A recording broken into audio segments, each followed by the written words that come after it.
In writing for our series, essayists sometimes say they have to peel an onion of belief to get to the center. That's what Wade Rathke told us too. He wrote first of his belief in organizing, but eventually he found his way to the layer of belief that underlies that. Here's Wade Rathke with his essay for This I Believe. I believe in listening, even if that's not the typical image of an organizer. Movies provide the scenes. The organizer climbs on the soapbox to make the speech that turns the crowd, calls the strike, and galvanizes the community into action. I've done all that, but none of that is the heart of organizing, at least to me. I started doing this work when I was a teenager. What did I know about being a mother on welfare? What did I know about housing, education, and jobs? Nothing. But I found out quickly that if I listened, really listened, to what people were telling me about their lives and their problems, then I did know something. I knew what they knew. Any morning of the week, for the price of a cup of coffee, Max Allison held court at the Walgreens on Main Street in Little Rock. Allison, the political wizard behind a dozen Arkansas politicians, would lecture me on what he called the equation, how politics really worked. I listened.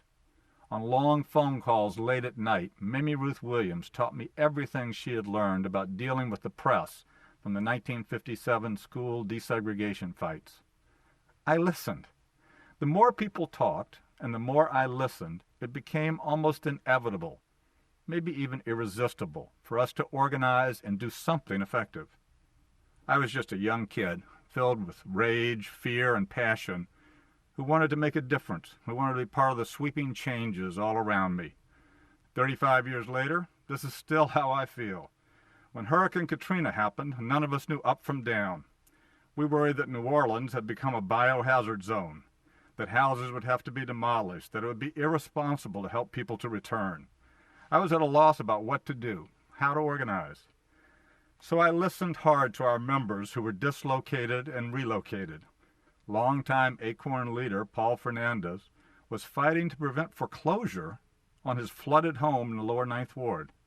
He taught me that protecting that right, the right to return, was what our organization's role should be.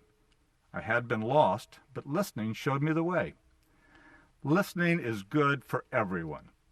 When people have to explain something to me, it helps them understand their own needs better. We can decide together what needs to be done and then take action. Listening strengthens all of our beliefs. Wade Rathke, with his essay for This I Believe. Rathke is busy with his listening and organizing these days. He's on the road about 2/3 of the year. We welcome all statements of personal belief for our series. You can submit yours and find out what others have written at our website, npr.org. For This I Believe, I'm Jay Allison.